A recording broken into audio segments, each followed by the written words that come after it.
Can you hear me here? Yeah. I would like, I'm going back a few slides. Okay. Well, thank you for the invitation. I would like to draw a line between some of Cedric Price's notion that buildings constitute open frameworks for doubt, desire, delight, and change, with the apparent impossibility of modernist facades to express agency and change. If architecture is a discipline that thinks the relationships between society and form, then I would say it's possible to say that architecture's role as a form of cultural representation depends in its capacity to act as a mnemonic tool for both historical and social time. Historical time supposes a conscious interruption of social reality's continuity and can be made manifest in specific spatial forms such as plazas, monuments, institutions, and memorials, what Lefebvre called representations of space. On the other hand, contemporary architecture seems to be increasingly less interested in materializing or recording social time. Nevertheless, identity and character are continuously materialized in architectural facades, whether intended for that purpose or not. Octavio Paz once said that we perform our public face on one hand as a shield, a wall, and on the other as a symbol-covered hieroglyph. In my opinion, facades perform their function in the same way. The word facades share an etymological origin with facia, which emphasizes its quality as a public face of the building, and at the same time it shares a root with the word facere, to do, which suggests that the mechanism of constructing an identity is simultaneously a projection and an appropriation.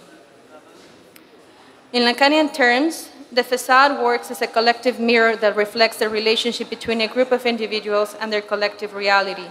One could only agree with Deleuze and Guattari when they point out that the mask does not hide the face, but it is the face.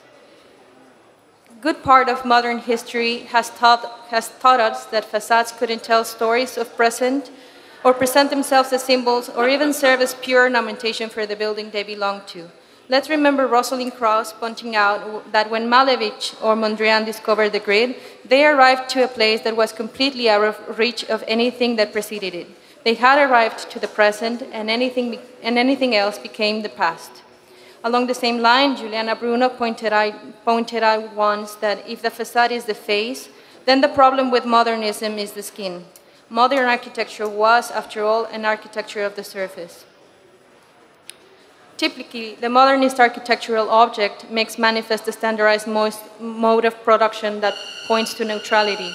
In the case of Mexico, modernity, an idea that is associated to progress and development, became the rehearsal of a future that never arrived. But it was precisely because of this failure, because of its incompleteness, that modernity can allow for another reading of Mexican character. Typically, it allows us to examine the symbolic and expressive potential that lies beneath an apparent neutrality. It also allows us to recognize facades as a threshold of exchange, especially in the case of curtain walls. This transparent surface establishes a parallel between the mask and the face, between otherness and identity. Is it possible that, contrary to one may think, a rigid modernist structure can actually provide the conditions for appropriation, exchange, and agency that many of the contemporary forms can't? Curtain walls house two opposite possibilities, an interior and an exterior gaze. In other words, the transparent skin is inevitably pierced through the exterior gaze, but at the same time, immediately reflects the observer on its surface in a mirror-like effect. The paradox of transparency resides in the fact that it is precisely because of it that the architectonic object can be simultaneously an open work and a finished work. While one may think that the reflective surface would erase this object as individual, it is precisely because of this illusion of a standardized anonymity that trails of individual life and social time are unleashed, as you can see in this facade. These surfaces are open to exchange. They can simultaneously be appropriated or inscribed, thus underlining their quality as a wall or a barrier. Under their apparent neutrality of these facades, these buildings become an index of their own genesis. By bearing the marks of use, erosion, and accumulation, they seem to defy the idea that modernism seems reluctant to absorb the passing of time.